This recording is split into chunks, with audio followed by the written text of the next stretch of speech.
qu'il se fasse médecin, je consens au mariage. Oui, faites pour médecin, je vous donne ma fille. Très volontiers, monsieur. S'il ne tient qu'à cela pour être votre gendre, je le ferai médecin. Apothicaire même si vous voulez. Ce n'est pas une affaire que cela, je ferai bien d'autres choses pour obtenir la belle Angélique.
Le malade imaginaire, comédie en 3 actes. Argan, seul dans ses chambres, assis, une table devant lui. Compte avec des jetons des parties d'apothicaire. Il fait parlant à lui-même les dialogues suivants. 3 et 2 font 5, et 5 font 10, et 10 font 20. 3 et 2 font 5.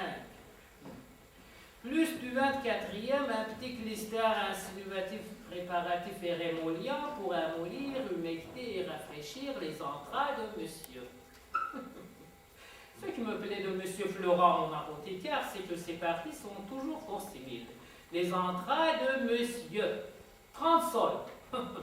Oui, mais monsieur Florent, ce n'est pas tout que d'être civil. Il faut être aussi raisonnable et ne pas écorcher les malades. 30 sols alarmants. Je suis votre serviteur, je vous ai déjà dit. Vous ne me les avez mis dans les autres parties qu'à 20 sols, et 20 sols en langage apothicaire, c'est-à-dire 10 sols. Bon, les voilà, 10 sols. Plus 10 jours, un beau clister d'étercifs composé avec catholicon double, rhubarbe, miel rosa et autres, suivant l'ordonnance, pour balayer, laver et nettoyer le bas-ventre de monsieur. 30 sols. Avec votre permission, 10 sols. Plus du 25e, une bonne médecine purgative et corroborative composée de casses récentes avec Séné-Levantin et autres, suivant l'ordonnance de monsieur Purgon, pour expulser et évacuer la ville de monsieur 4 livres. Ah, monsieur Florent, c'est se moquer, il faut vivre avec les malades. Consentez-vous 3 livres, s'il vous plaît. Je suis bien aise que vous soyez raisonnable. Si bien donc que de ce mois-ci j'ai pris 1, 2, 3, 4, 5, 6, 7, 8 médecins. Et 1, 2, 3, 4, 5, 6, 7, 8, 9 et 12 lavements. Et l'autre mois, il y avait 12 médecines et 20 lavements. Je ne m'étonne pas si je ne me porte pas si bien ce mois-ci que l'autre. Je dirai à M. Purgon afin qu'il mette ordre à cela. Alors, comment tout ceci? Il n'y a personne. J'ai beau dire, on me laisse toujours seul. Il n'y a pas moyen de les arrêter ici. Il sonne une sonnette.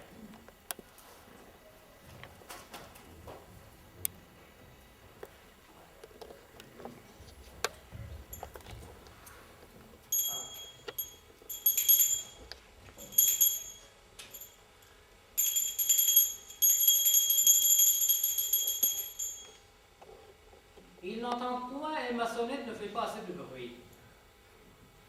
Drolin, drolin, drolin. Point d'affaire. Drolin, drolin, drolin. Ils sont sourds, drolin. Drolin, drolin, drolin. Tout comme si je sonnais point. Chien, coquine. Drolin, drolin, drolin.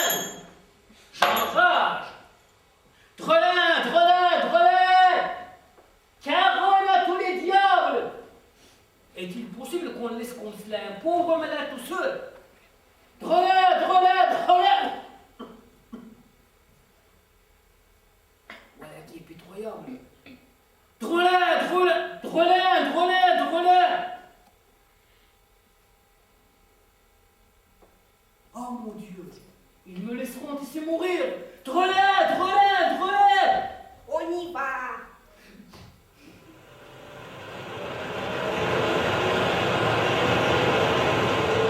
On y va. Ah, chien, ma carogne. Diable, fait de votre impatience. Vous pressez si fort les personnes que je suis donné un grand coup de tête contre les cartes de me voler. Un traîtresse. Il y a une heure, tu m'as laissé, toi. Et toi donc, coquine, que je te querelle. Ça, bon, ma foi, je suis d'avis après ce que je suis fait. Tu m'as fait égocier, Caroline. Et vous m'avez fait, vous, casser la tête. Non, ou bien l'autre qui t'a quitté si vous voulez. Quoi, coquine? Si vous querellez, je pleurerai. Me laisser traîtresse, chien, tu veux? Ouais, il faudra encore que je n'ai pas le plaisir de les quereller. Pleurer de votre sou, je le veux bien. Tu m'as empêché, n'en m'interromps pas tout coup. Si vous avez le plaisir de pleurer, il faut bien que de mon côté, j'ai le plaisir de pleurer. Chacun le sien, ce n'est pas trop. Ah non! Il faut en passer par là. Ôte-moi ceci, coquine. Ôte-moi ceci, coquine.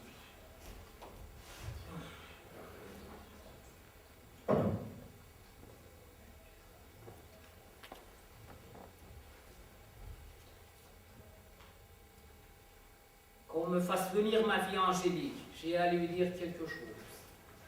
La voici qu'il vient d'elle-même. Elle a deviné votre pensée. Oh, ça, ma fille.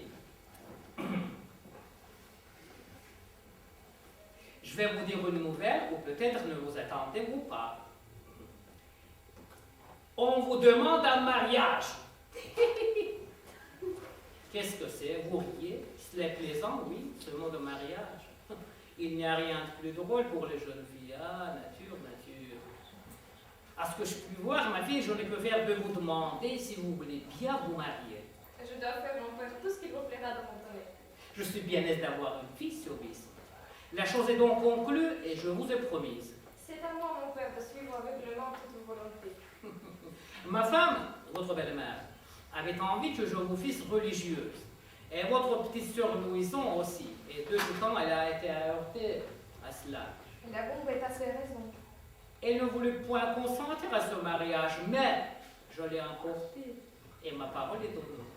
Ah, mon père, que je me suis obligée de toute volonté. On vient de dénoncer pour vrai de cela, et on voit l'action la plus sage que vous ayez fait de votre vie. Je n'ai point encore la personne, mais on m'a dit que j'en serais content. Et toi aussi. Assurément. Comment? L'as-tu vu? Puisque votre consentement m'autorise à vous pouvoir ouvrir mon cœur, je ne prendrai point de vous dire que le hasard vous a fait connaître bien ces jours, et que la demande qu'on vous a faite est en effet de l'inclination que de cette première vue nous avons prise l'un pour l'autre. Ils ne m'ont pas dit cela. Mais j'en suis bien aise. Et c'est tant mieux que les choses soient de la sorte. Ils disent que c'est un grand jeune garçon bien fait, Oui, mon père. de belle taille, Sans doute.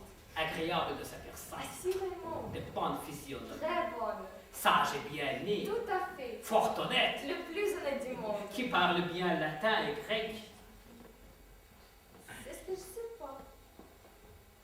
et qui sera reçu médecin dans 3 jours. Oui, mon père. Oui, est-ce que ne te l'a pas dit? Non, vraiment. Qui vous l'a dit à vous? Monsieur Purgon? Est-ce que M. Purgon le connaît? La belle demande. Il faut bien qu'il le connaisse puisque c'est son neveu. Cléante, neveu de M. Purgon? Quel client? nous parlons de celui pour qui l'on t'a demandé un mariage. Eh oui. Eh bien, c'est le neveu de M. Purgon, qui est le fils de son beau-frère, le médecin M. Diafoirus.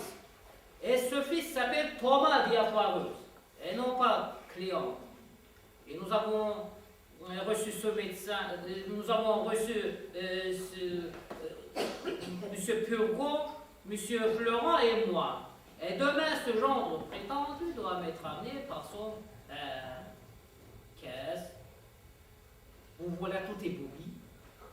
C'est mon père que je connais que vous avez parlé d'une personne et que j'ai entendu une autre. Ouais, monsieur, vous auriez fait ce dessin burlé.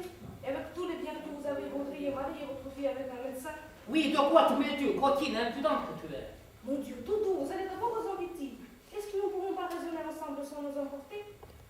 Là, parlons de son froid. Quelle est votre raison, s'il vous plaît, pour un tel mariage? Ma raison est que me voyant infirme et malade comme je suis, je veux me faire un gendre et les aller médecin, afin de m'appuyer de bons secours contre ma maladie, d'avoir dans ma famille les sources de remèdes qui me sont nécessaires et d'être à même des consultations et des ordonnances. Eh bien, voilà dire vos raisons. Il y a plaisir à se répondre doucement les uns aux autres. Mais monsieur, mettez la main à la conscience, est-ce que vous êtes malade? Comment crois-tu si je suis malade? Si je suis malade, Eh impudente? bien, oui, monsieur, vous êtes malade. Voyons, rassurez, monsieur, oui, vous êtes malade, non, de notre accord. Et plus malade que vous pensez, voilà qui est fait. Mais votre fille doit déposer un mari pour elle. Elle ne donne point malade, il n'est pas nécessaire de lui donner un médecin. C'est pour moi que je lui donne ce médecin. Et une fille de bon naturel doit être ravie d'épouser ce qui est utile à la santé de son père. Ma foi, monsieur, voulez-vous que je vous donne un conseil? Quel est-il ce conseil? Deux points songez ce mariage-là. Elle a raison. Il a raison. Ce que votre fille ne consentira point. Elle ne consentira point. Non, Ma fille. votre fille. Elle vous dira qu'il n'a que faire de monsieur Diafoirus, ni de son fils Thomas Diafoirus, ni de tous les Diafoirus du monde. J'en ai affaire, moi. Outre que le parti est plus avantageux qu'on ne pense. Monsieur Diafoirus n'a que ce fils-là pour tout héritier. Et de plus, monsieur Purgon, qui n'a ni femme ni enfant, lui donne tout son bien en faveur de ce mariage. Et monsieur Purgon est un homme qui a 8000 bons livres de rente. Il faut qu'il ait tué bien de gens pour s'être officier riche. 8000 livres de rente sont quelque chose sans compter le bien de père. Monsieur, tout cela est bel et bon, mais j'en reviens toujours là. Je vous conseille, entre nous, de lui choisir un autre mari. Et il n'est point fait pour être madame Diafoirus. Et je veux moi tout cela soit. Et puis, ne dites pas cela. Comment que je ne dise pas cela? Et non, Et pourquoi ne le dirais-je pas? on dira ce que l'on songe pas, ce que vous dites. On dira ce qu'on voudra. Mais je vous dis que je veux qu'elle exécute la parole que j'ai donnée. Non, je suis sûre qu'il ne le fera pas. Je lui forcerai bien. Il ne le fera pas, vous dis-je. Et elle le fera. Je la mettrai dans un couvent. Oh, Moi, bon, comment bon? vous ne la mettrez point dans un couvent. Je ne la mettrai point dans un couvent? Non. Non? Non! Ouais, ouais, c'est très plaisant. Je ne mettrai pas ma fille dans un couvent si je veux. Non, vous dites. Qui m'en empêchera? Vous-même? Moi? Oui, vous n'aurez pas ce cœur-là. Je l'aurai. Vous vous moquez. Le moment où tu vois. La tendresse paternelle vous prendra. Elle ne me prendra point.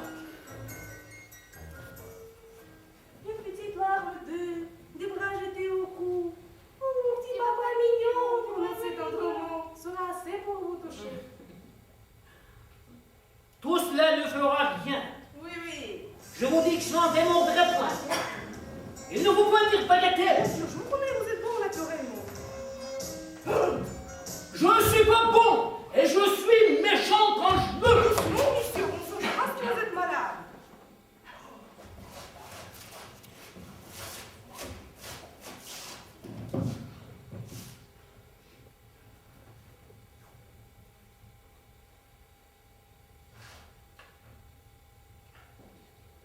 Je lui commande absolument de se préparer à prendre le mari que je dis. Et moi, Je lui défends absolument d'en faire rien.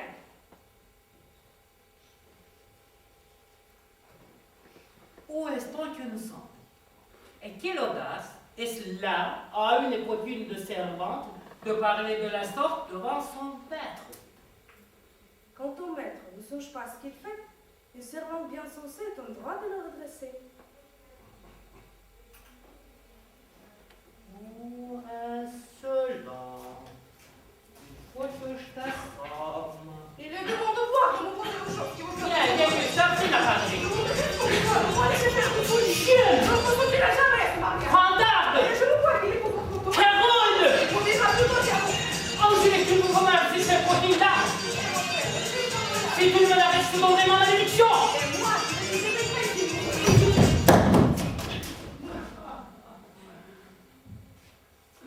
Voilà pour me faire mourir. N'en puis plus. Ah, ma femme! Approchez! Qu'avez-vous, mon pauvre mari? Venez-vous-en ici à mon secours. Qu'est-ce que c'est donc qu'il y a, mon petit? Mamie, Mon ami. on vient de me mettre en colère. Hélas, oh, si m'avait commandé, mon ami. Votre coquine de toilette est devenue plus insolente que jamais. Me passionnez donc pour un. Elle m'a fait enrager, mamie. Doucement, mon fils. Elle a contrecarré une heure de rendre les choses que je veux faire. Là, là, tout doux. Et a eu l'effronterie de me dire que je suis point malade. C'est une impertinente. Vous savez bien, mon cœur, ce qu'il en est. Oui, mon cœur, elle a tort. Maman, cette coquine-là me fera mourir. Et là, Elle est cause de toute la vie que je fais. vous fâchez point tant. Eh bien, je ne sais combien que je vous dis de me la chasser. Doucement. Il y a point de serviteur ou de servante qui n'est le but. Que honnête, mon père parfois de souffrir, de mauvaise qualité à cause des bonnes. Celle-ci est adorable, soigneuse, diligente et surtout fidèle. Et vous savez qu'il faut maintenant de grandes précautions pour les gens de l'enfant. Oh, la toilette. Madame? Pourquoi donc est-ce que vous mettez mon mari en colère? Moi, madame. Hélas. Je ne sais pas ce que vous voulez dire et je songe qu'accomplir la mission en toute chose. Oh, la traîtresse. Il nous a dit qu'il voulait donner sa fille au mariage au fils de M. Diafarus. Je lui ai répondu que je trouvais le parti avantageux pour elle, mais que je crois que ce sera mieux de mener à sa chambre. Il n'y a pas grand mal à cela, et je trouve qu'elle a raison. Ah, mais vous la croyez? C'est une scélérate et une médisante insolence. Eh bien, je le crois, mon ami. La remettez-vous. Écoutez, Toinette, si vous fâchez jamais mon mari, je vous mettrai dehors. Dehors. Ça, donnez-moi le oreiller, que je le commande dans sa chaise. Bon, voilà, je ne sais comment. Enfoncez bien votre bonnet jusque sur vos oreilles. Il n'y a rien qu'un temps que de prendre l'air par les oreilles. Ah, mamie, que je vous suis obligé de tous les soins que vous prenez de moi. Mon petit ami, levez-vous que je mette ceci sous vous.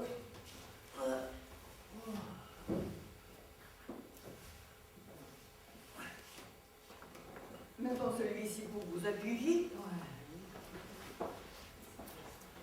Et cet autre-là, de l'autre côté. Ouais. Mettons celui-ci derrière votre dos. Et cet autre-là, pour soutenir votre tête. Et celui-ci pour vous garder de serein.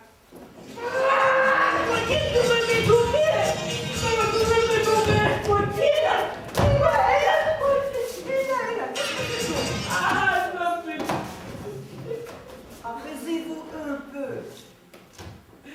Vous croyez pas l'amour, les malices, tous les pandas. Il m'a mis tout hors de moi. Et il faudra plus de 8 médecines et de 12 lavements pour réparer tout ceci. C'est une impertinence. Mamie, vous êtes toute ma consolation. Pauvre petit-fils.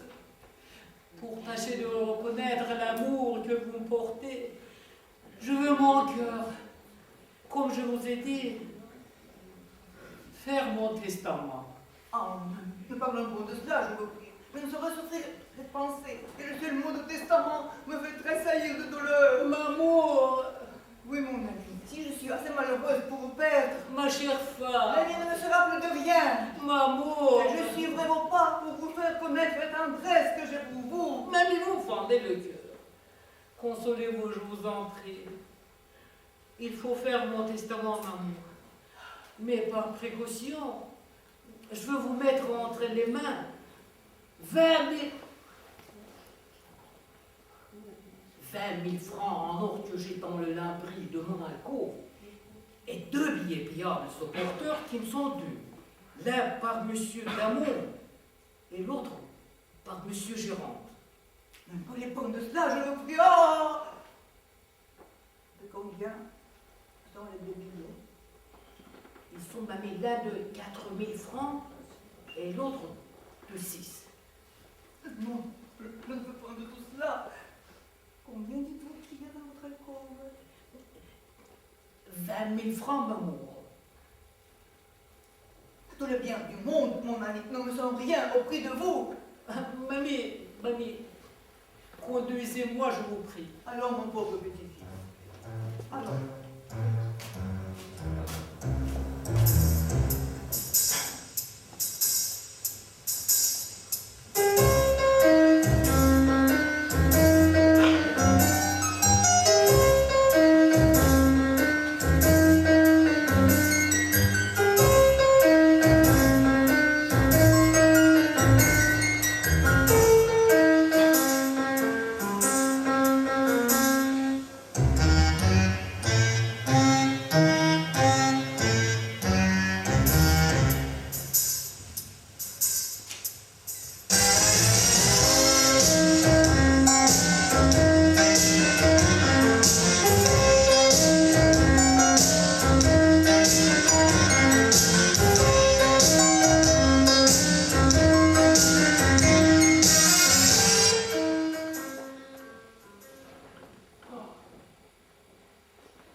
Monsieur Purgon m'a dit de me promener le matin dans ma chambre tous allés et tous venus. Mais j'ai oublié à lui demander si c'est en long ou en large. Monsieur, Parle-moi, pancarte, tu viens m'ébranler tout le cerveau. je voulais vous dire, Parle-moi, Denis. monsieur,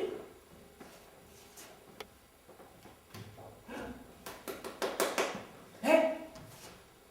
je dis que Qu'est-ce que tu dis?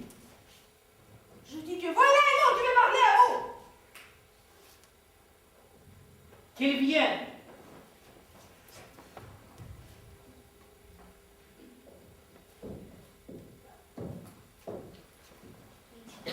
Monsieur, Ne parlez pas si haut de peur de brûler les cerveaux, monsieur. monsieur, je suis invalide, vous trouvez de beau et de voir que vous vous portez mieux. Comment vous se portez mieux? Cela est faux. Monsieur se porte toujours mal.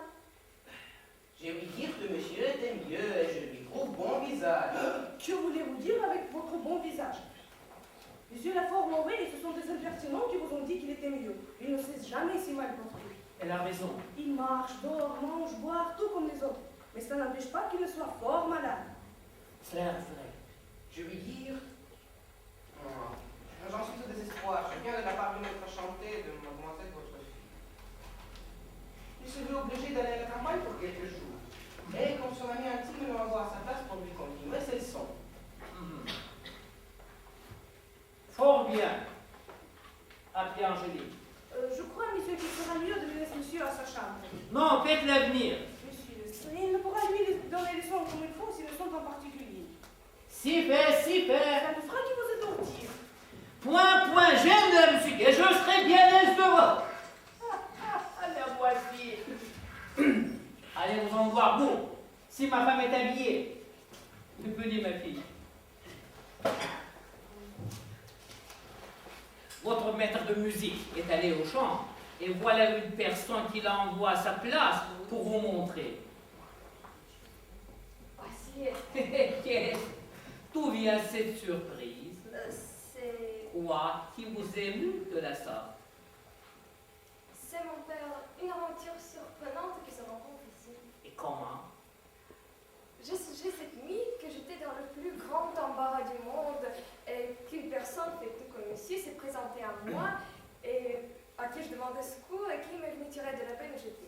Et ma surprise était grande de voir inopinément, en arrivant ici, ce que j'ai dans l'idée de faire.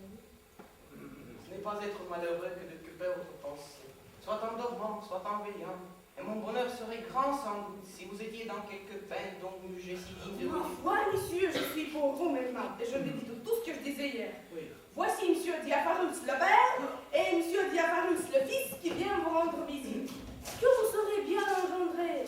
Vous allez voir le garçon le mieux fait du monde et le plus spirituel. Il n'a dit que deux mots qui m'ont ravi, et votre fille va être charmée de lui.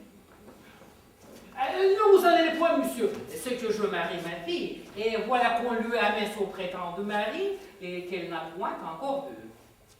Fort bien. C'est le fils d'un habile médecin. Et le mariage se fera en 4 jours. Fort bien. Mandez-le un peu à son maître de musique, afin qu'il se trouve à la danse. N'y manquerai pas. Je vous ai pris aussi. Vous me faites beaucoup d'honneur. Allons qu'on se range. Les voici.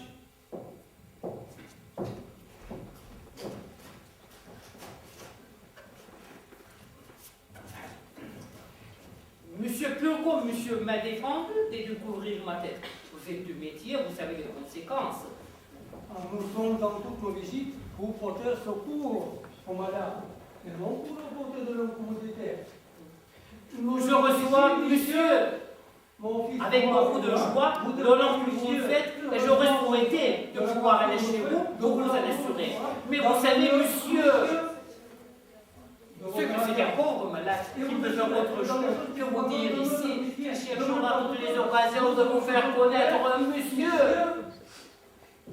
qui est tout à votre service. Alors Thomas, avancez, faites vos compliments. N'est-ce pas pour la paix qu'il convient commencer? Oui. Messieurs, je viens saluer, reconnaître, chérir et révérer en vous un second père. Mais un second père auquel j'ose dire que je me trouve plus redevable qu'au premier. Le premier m'a engendré, vous m'avez choisi. Il m'a reçu par nécessité, vous m'avez accepté par grâce. Ce que je tiens de lui est un ouvrage de son corps, mais ce que je tiens de vous est un ouvrage de votre volonté. Et d'autant plus que la faculté spirituelle sont au-dessus du corporel. Et d'autant plus je vous dois, et d'autant plus je tiens précieuse cette future filiation dont je viens aujourd'hui vous rendre par avance le très humble et très respectueux hommage. Vive les collèges de l'ensorcière du Nord. Allons, saluez, monsieur. Laisserai-je Oui, oui.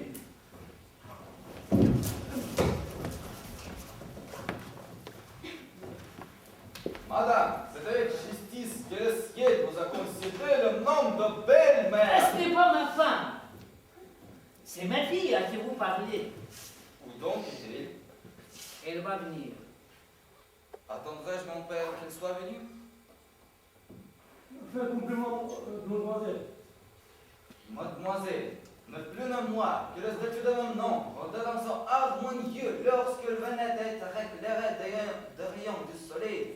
Tout de même, mes songes animés dans tout transport et la pression du soleil de vous beauté. Et comme le naturaliste remarque que le fleur nommé Héliotro tourne sans cesse vers cet astre du jour, aussi mon cœur, dans son arôme, tourna-t-il toujours vers les astres resplendissants dans vos yeux adorables, ainsi que leur son beau unique. Souffrez donc, mademoiselle, que j'abonde aujourd'hui à la tête de vos charmes, le front de ce cœur qui ne respire une ambition autrefois que d'être toute sa vie, mademoiselle, votre très humble, très obéissant et très fidèle serviteur et mari. Voilà ce que c'est que tu te dis. On apprend à dire de belles choses. Et que dites-vous de cela? Que monsieur fait merveille. Et que c'est aussi bon médecin qu'il est bon orateur, il lui aura plaisir à être de ses malades. Assurément, ce sera quelque chose d'admirable qu'il fait de si belles cures, qu'il fait de beaux discours. Allons, vite une chaise.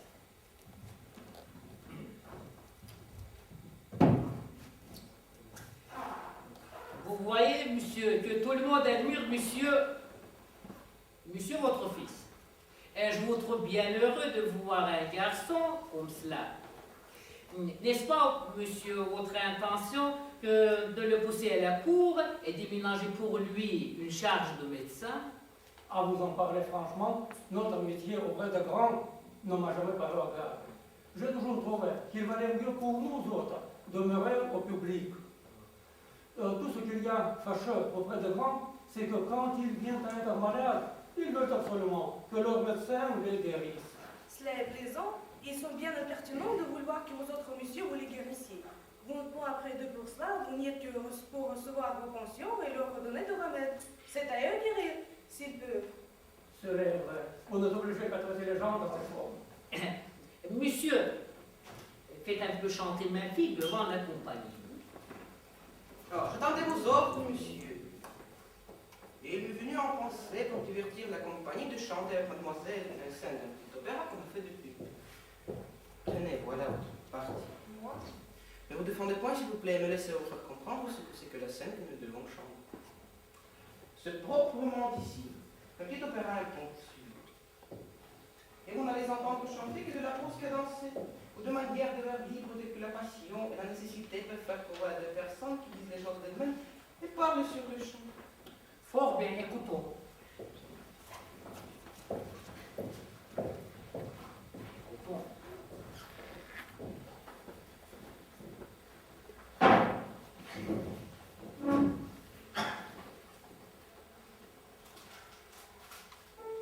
Mais, Philippe, c'est trop souffrir.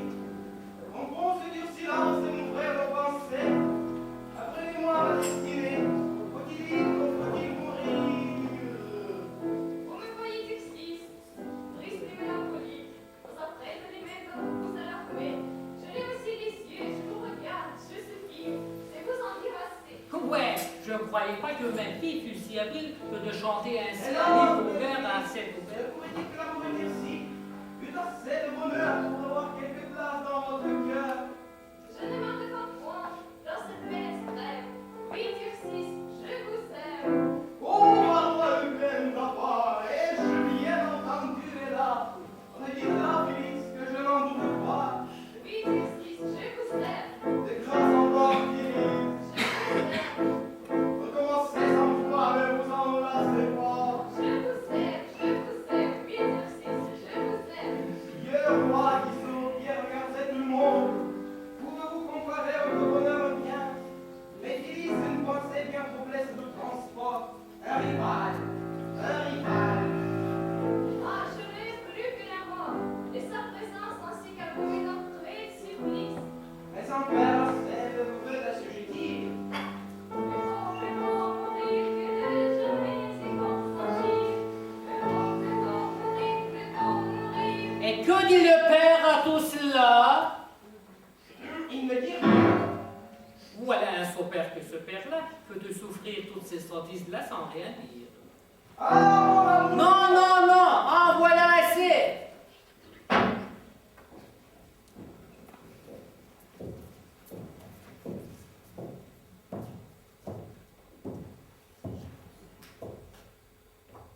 Cette comédie-là est de fort mauvais exemple. Le berger Tircis est un impertinent, et la bergère Phyllis, une impudente de parler de la sorte devant son père. Montrez-moi ce papier. Ah. Où sont donc les paroles que vous avez dites? Il n'y a là que de la musique écrite. Est-ce que vous ne savez pas, monsieur,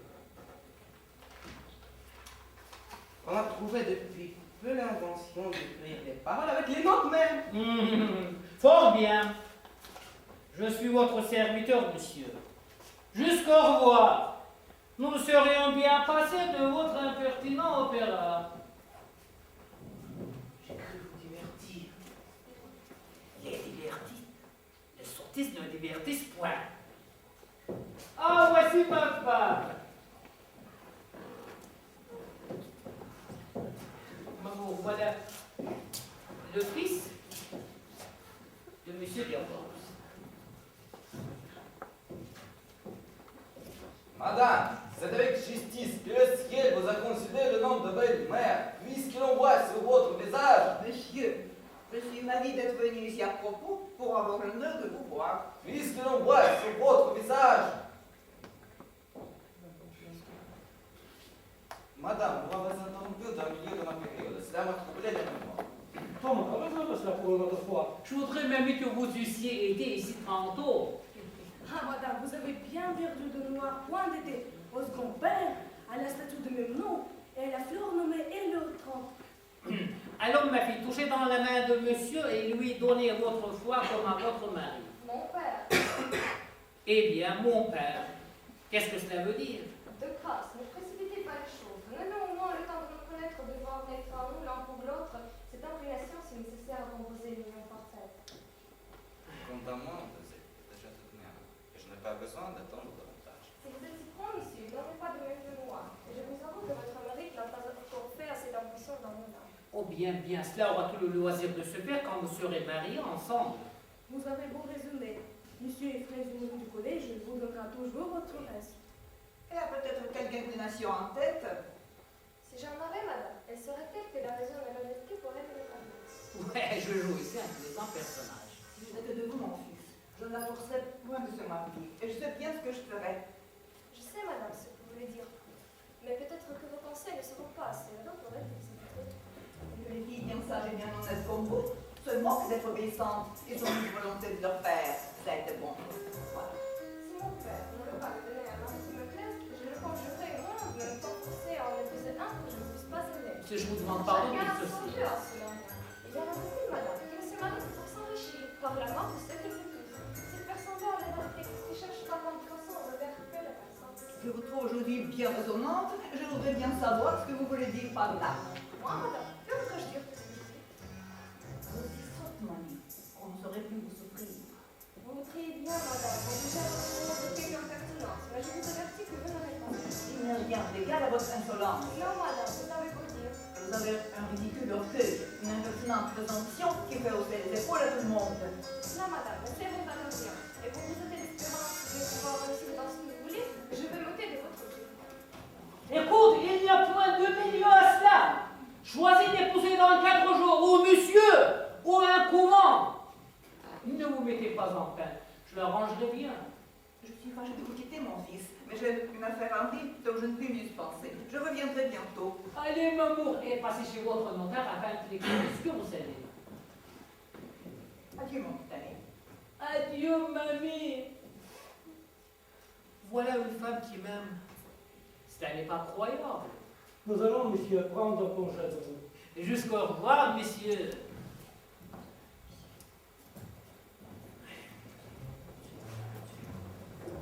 Je tiens, mon fils, avant de sortir, vous donner avis d'une chose. En passant au devant des chambres d'Angélique, j'ai vu un jeune homme en voiture qui se saurait d'abord qu'il m'a vu. Un jeune homme avec ma vie. Oui, votre petite fille Louison était avec eux, qui pourra vous en dire des nouvelles. Envoyez-le ici, maman, envoyez-le ici. Oh, comptez, je ne m'étonne plus de sa résistance.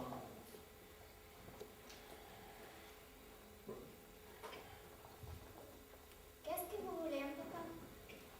En fait, maman m'a dit de vous demander. Oui, venez ça. Avancez là. Tournez-vous.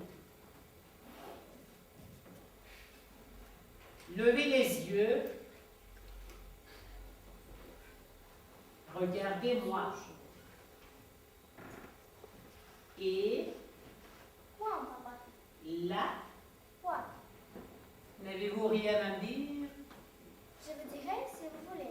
Pour vos deux ennuis, le comte Boudin pouvait la fabrique du corps maternel comme la prince des pipes. Ce n'est pas là ce que je demande. Quoi? Ah, rusé, vous savez bien ce que je veux dire. Pardonnez-moi, papa. Est-ce là qu'on vous m'obéissez? Quoi? Ne vous ai-je pas recommandé de me venir dire d'abord tout ce que vous voyez? Non, papa. L'avez-vous fait? Non, papa. Je vous suis venu dire ce que j'ai vu. Et n'avez-vous rien vu aujourd'hui? Non, papa. Non? Non, papa. Assurément. Assurément. ça, je m'en vais vous faire voir quelque chose, moi. Ah, petite page, vous ne me dites pas que vous avez vu un homme dans les chambres de votre sœur. Mon papa. Voici qui vous apprendra à mentir. Ah, mon papa. Non, pardon. Il faut premièrement que vous ayez le coup pour avoir menti. Puis après, nous verrons le reste. Non, non, vous l'aurez. Au nom de Dieu, mon papa, qu'ai-je le pas? Allons, allons. Ah, mon papa, vous m'avez blessé. Attendez, je suis là.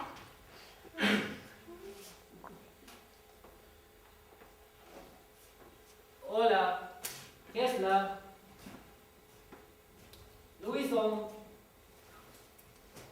Louison. Oh mon Dieu. Louison. Ah, ma fille, ah, ma pauvre fille est morte. Qu'ai-je fait, misérable? La chienne de verge, la place de soie des verges. Ah, ma pauvre fille, ma pauvre petite Louison. Ah. Papa, je plairai pour un tas. Je suis pas morte tout à fait. Voyez-vous la petite rusée? Oh bien, bien. Je vous pardonne pour cette fois-ci, pourvu que vous me disiez bientôt. Oh oui, papa. Prenez bien garde aux mains, car voilà un petit doigt qui sait tout et qui me dira si vous mentez. Oui, mon papa, c'est pas ma soeur que je vous l'ai dit. Non, non. C'est mon papa. Qu'elle est venue dans l'échappe à ma soeur comme j'y étais. Eh bien, Je lui ai demandé ce qu'elle demandait et il m'a dit de se mettre à chanter. oh, voilà l'affaire. Eh bien, Ma soeur est venue après. eh bien, Je lui ai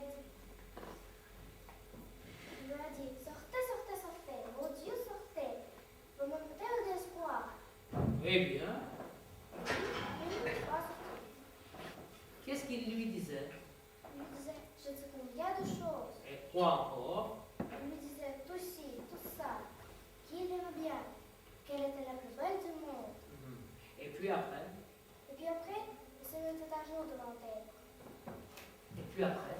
Et puis après, il lui baisait les mains. Et puis après? Puis après, il se mettait à genoux devant elle. Et puis après? Puis après, quand Benjamin est venu à la porte, et il s'est enfui. Il n'y a rien autre chose. Non, papa. Voilà mon petit doigt pourtant qui gronde quelque chose. Attendez. Et... Oh, oh. Oui! Oh, voilà mon petit doigt qui me dit quelque chose que vous avez vu et que vous ne m'avez pas dit. Ah, mon papa, votre petit doigt est amateur. Prenez garde. Non, mon papa, ne le croyez pas. Il ment, je vous assure. Oh bien, bien, nous verrons cela. Allez-vous-en. Allez-vous-en. Et prenez bien garde au moins. Allez. Ah, il n'y a plus d'enfants. Ah, que d'affaires. Je n'ai pas seulement le loisir de songer à ma maladie. En vérité, je n'en peux plus. Vous voulez bien, mon frère, que je vous demande avant toute chose de ne pas échauffer l'esprit dans notre conversation, Voici qui est fait. de répondre sans nul regret aux choses que je pourrais vous dire, Oui, et de raisonner ensemble sur les affaires dont nous avons à parler avec un esprit détaché de toute passion. mon Dieu, oui. Voilà bien du préambule. D'où vient mon frère, qu'ayant le bien que vous avez, et n'ayant d'enfant qu'une fille, car je ne compte pas là-dessus, d'où vient-il que vous parlez de la mettre dans votre couvent? D'où vient, mon frère, que je suis maître dans ma famille pour faire ce que bon me semble?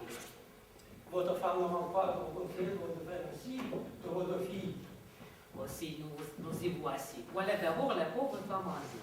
C'est elle qui fait tout le mal et tout le monde lui en veut. Non, mon frère, laissons C'est une femme qui a les meilleures intentions du monde pour votre famille et qui est détachée de toutes sortes de malheurs. N'en parlons point. Revenons à votre fille. Sur quelle pensée, mon frère, l'avons-nous donné en mariage au fils d'un médecin? Sur les pensées, mon frère, de me donner un gendre tel qu'il veut. C'est quoi là, mon frère, le fait de votre fille, et elle se présente en partie plus sortable pour elle. Oui, mais celui-ci, mon frère, est plus sortable pour moi. Mais j'ai envie qu'elle doit prendre, doit-il être pour elle ou pour vous? Il doit être mon frère, et pour elle, et pour moi. Et je veux mettre dans ma famille les gens dont j'ai besoin. Par cette raison-là, si votre petite était grande, vous lui donneriez un mariage dans l'apothicaire. Pourquoi non? Est-il possible que vous serez toujours embryonné de vos apothicaires, de vos médecins, et vous vouliez être malade en dépit, et que vous vouliez être malade en dépit de gens de la nature? Monsieur, votre apothicaire vous demande. Ah, mon frère, avec votre permission. Comment? Que voulez-vous faire? Prendre un petit lavement. Ce sera bientôt fait. Vous vous moquez? Est-ce que vous ne seriez être un homme sans lament, sans médecine? Remettez-le une autre fois. Je me donne un peu en repos. Mon frère, vous serez cause ici de quelques malheurs. Le grand malheur de ne pas entendre que M. Fleuron a ordonné. Mon Dieu, mon frère, vous en parlez comme un homme qui se porte bien. Mais quel mal avez-vous? Vous me feriez enrager. Je voudrais que vous lussiez mon mal pour voir si vous jaseriez tant. Je suis M. Courbon.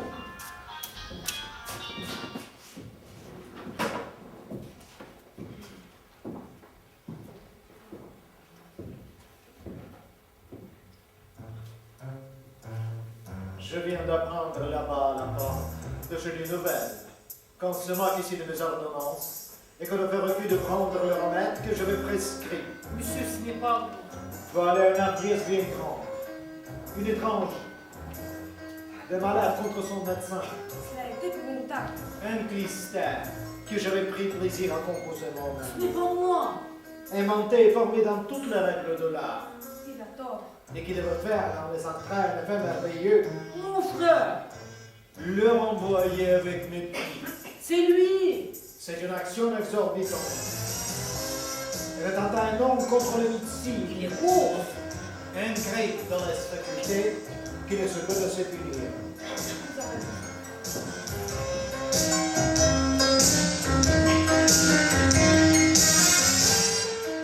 Je vous déclare que je rends commerce avec vous, Mon frère, que je ne veux plus d'alliance avec vous, Vous ferez bien. et que pour finir toute liaison avec vous, voilà la donation que je faisais à mon neveu en faveur du mariage. c'est mon frère qui a fait tout le mal. Méprisez mon clistère. Faites-le venir, je m'en vais le prendre. Je vous avais tiré d'affaire avant qu'il fût peur. Il ne le mérite pas. J'allais nettoyer votre corps en évacuer entièrement les mauvaises humeurs. Ah, mon frère. Et je ne voulais plus tout indonner ici pour vider le fond du sac. Il est un petit douce, Mais, puisque vous n'avez pas voulu guérir par vous-même, Ce n'est pas ma faute. puisque vous vous êtes soustrait de l'obéissance que je dois à son enfant, puisque vous vous êtes déclaré rebelle au remède que je vous ordonnais, C'est point du tout. j'ai à vous dire que je vous abandonne à votre mauvaise constitution, à l'intempérie de vos entrailles, à l'âcreté de votre bile Monsieur Fleuron, et à la féculence de vos humeurs. mon frère. Et je ne voulais plus qu'une douzaine de médecines pour vider le fond du sac. Et je veux qu'avant qu'il soit à 4 jours, vous deveniez dans un état incurable, Ah, miséricorde.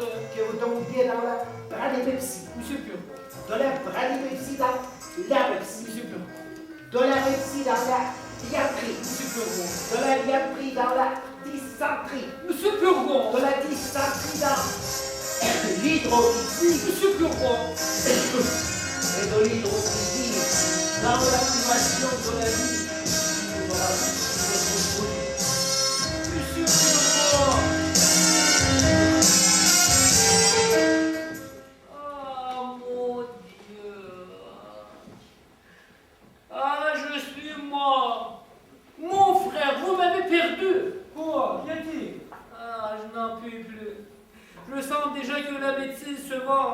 Ma foi, mon frère, vous êtes fou.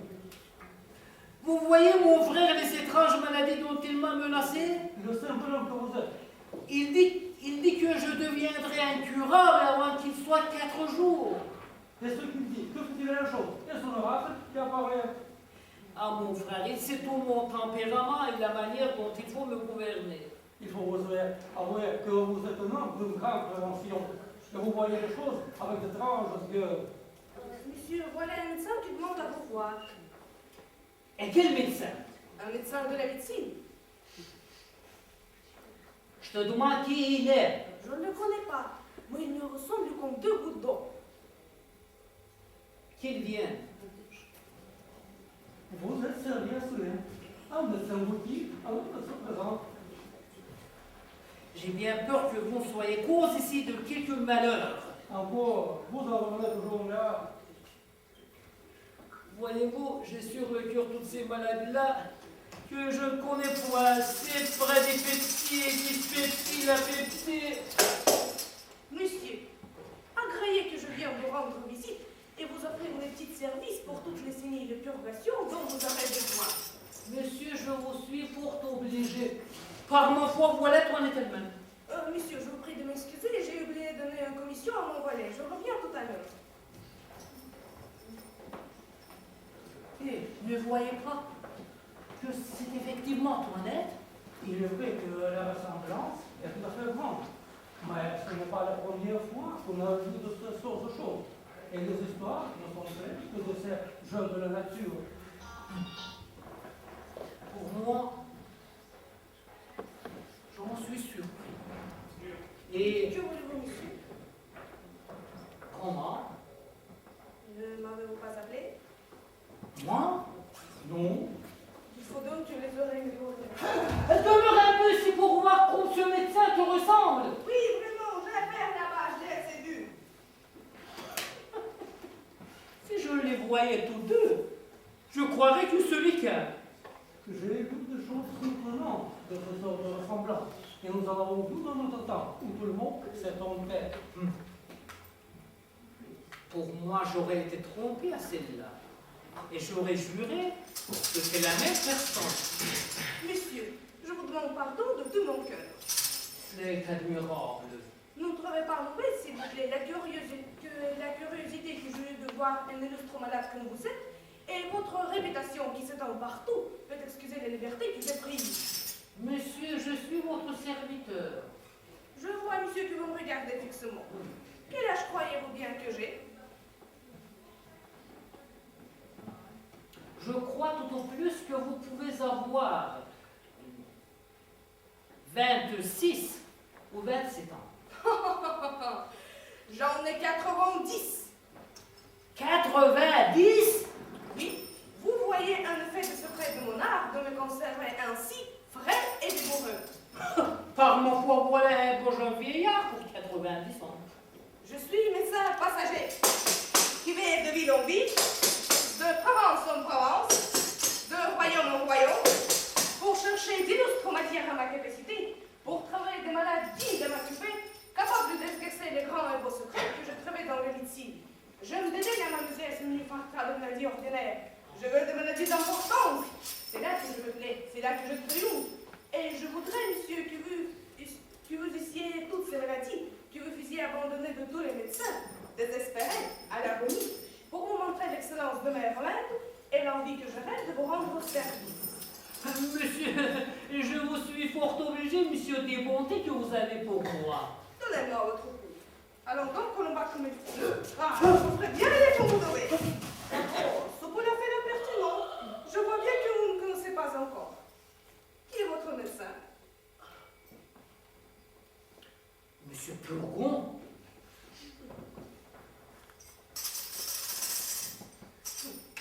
C'est dans la réponse écrite entre mes tablettes entre les grands médecins. De quoi dit-il que vous êtes malade? Il dit que c'est du foie. Et d'autres disent que c'est de la rate.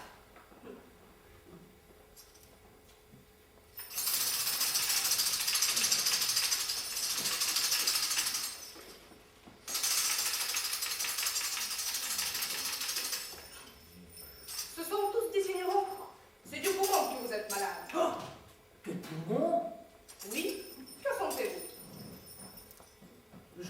temps en temps des douleurs de tête. Le poumon, Il me semble parfois que j'ai un voile devant les yeux.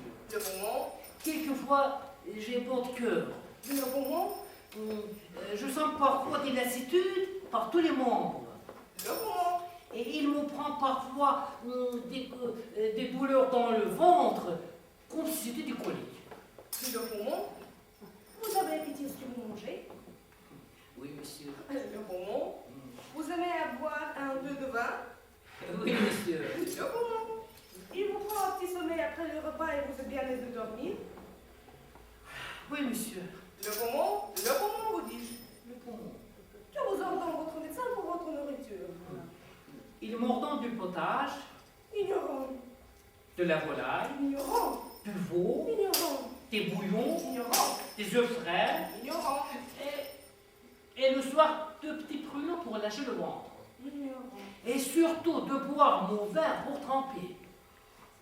ignorant tous, ignorant tas, ignorant tant. Il faut boire votre vin pur. Et pour épaissir votre sein qui est trop subtil, il faut manger de bons gros bœufs, de bons gros porcs, de bons fromages d'Irlande, du gruau et du riz, et des marrons et des oublis pour coller et conglutiner. Votre médecin est une bête. Je vais vous en envoyer un de maman et je viendrai vous voir de temps en temps tandis que je serai en cette crise. Vous m'obligerez beaucoup. Tu as trop fait vous de ce cas-là? Comment? Voilà un bras que je ferai couper tout à l'heure si j'étais que debout. Couper un bras? Dis, ne voyez-vous pas qu'il tire à soi toute la nourriture et qu'il empêche ce côté-là de profiter? Mais j'ai besoin de mon bras. Vous allez là aussi un œil droit, que je ferai crever si j'étais à votre place. Crever un œil. Ne voyez-vous pas qu'il commence votre lui dérobe sa nourriture? Croyez-moi, faites-vous le crever plutôt, vous en verrez plus clair de l'œil gauche. Cela n'est pas pressé. Adieu. Je suis fâchée de vous quitter si tôt, mais il faut que je trouve une grande compensation qui se doit faire pour un homme qui mourut hier. Pour un homme qui mourut hier? Oui, pour aviser et voir ce qu'il lui fallait faire pour le guérir. Jusqu'au soir.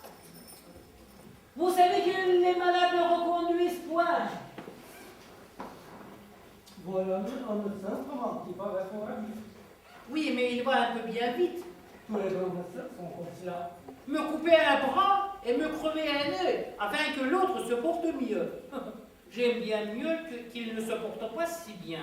La belle opération de me rendre bourde et manchot. Oh non, je suis forcément, je n'ai pas envie de rire. Qu'est-ce que c'est? Votre médecin, ma foi, qui voulait tâter le pouls. Vous voyez, c'est un peu à l'âge de 90 ans. Eh bien, mon frère, ne voulez-vous pas bien que je vous parle du parti qui s'offre pour ma nièce? Non, mon frère. Je veux la mettre dans un couvent, puisqu'elle s'est opposée à ma volonté. Je vois bien qu'il y a quelqu'un mauvais là-dessous. Et j'ai découvert certaines entrevues secrètes qu'on ne sait pas que j'ai découvertes. Eh bien, mon frère, quand il y aurait une petite opération, et cela serait si criminel, et rien peut-il vous offenser quand tout aura quelque chose de comme le mariage?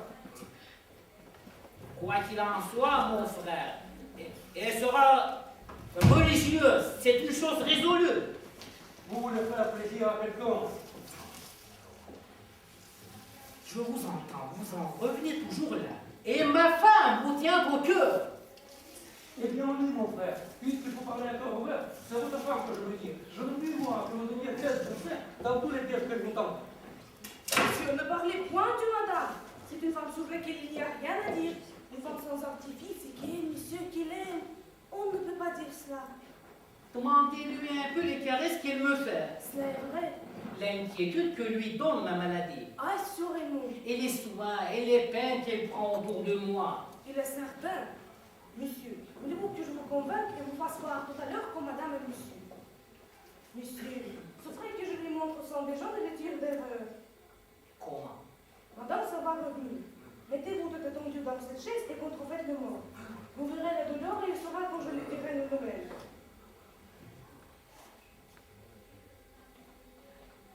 Je le veux bien. Oui, mais ne laissez pas longtemps dans le désespoir, car on pourrait bien mourir. Laisse-moi faire. Cachez-vous dans ce coin-là.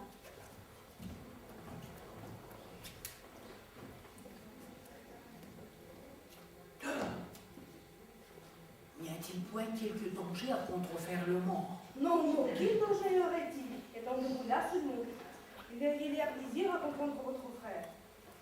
Voici, madame, tenez-vous bien.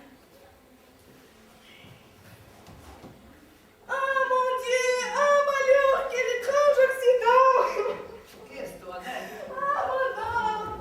Qu'y a-t-il? Votre mari est mort! Mon mari est mort?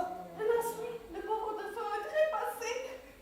Assurément. Assurément, personne ne s'est encore si accidentel et je me suis trouvée ici toute seule. Il vient de passer entre mes bras. Le voilà tout seul dans cette chaise. Le ciel en soit loué. Me voilà délivré d'un grand fardeau. Que tu es sotte, toi, Annette, de t'affliger de cette mort. Je pensais, madame, qu'il fallait pleurer. Va, ça n'en vaut pas la peine. Quelle peste est-ce que les siennes? De quoi s'est-il sur la terre?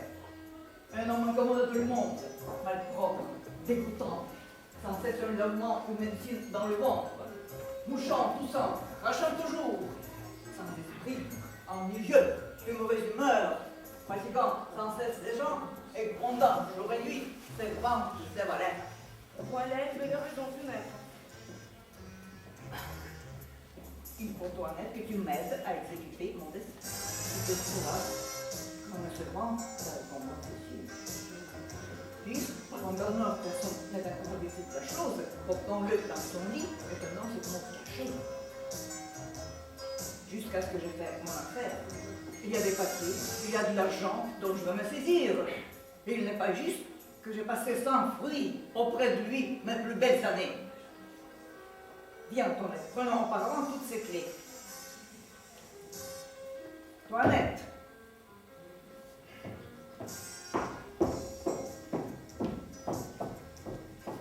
Doucement! Oui, madame ma femme, c'est ainsi que vous m'aimez. Le départ n'est pas mort. Je suis bien aise de voir votre amitié et d'avoir entendu le mot panégyrique que vous avez fait de moi.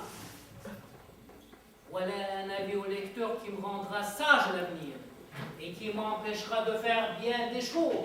Eh bien, mon frère, vous le voyez? Par ma foi, je n'aurais jamais que cela. Mais j'entends votre fille. Remettez-vous comme vous étiez et voyons de quelle manière nous sauvera notre enfant. C'est une chose qui n'est pas mauvaise de prouver, et puisque vous êtes en train, vous connaîtrez les sentiments que votre famille a pour vous.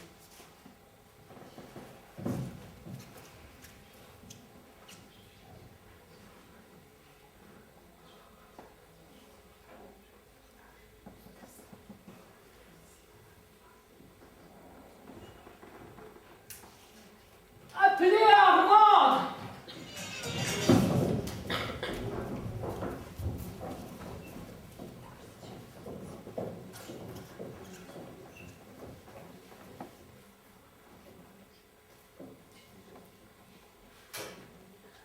Au ciel, fâcheuse aventure, malheureuse journée.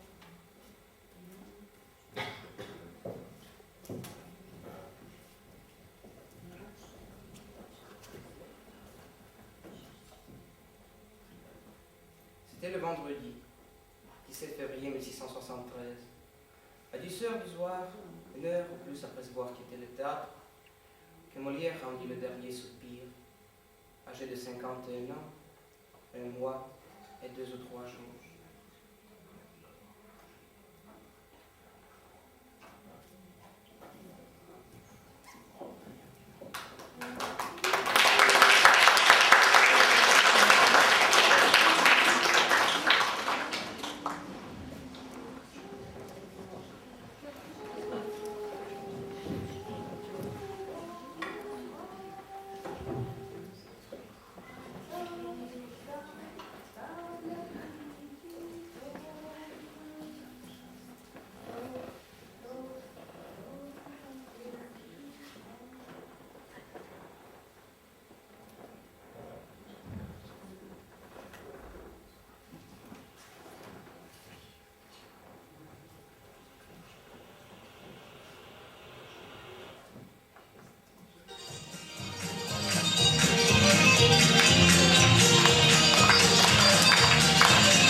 voir.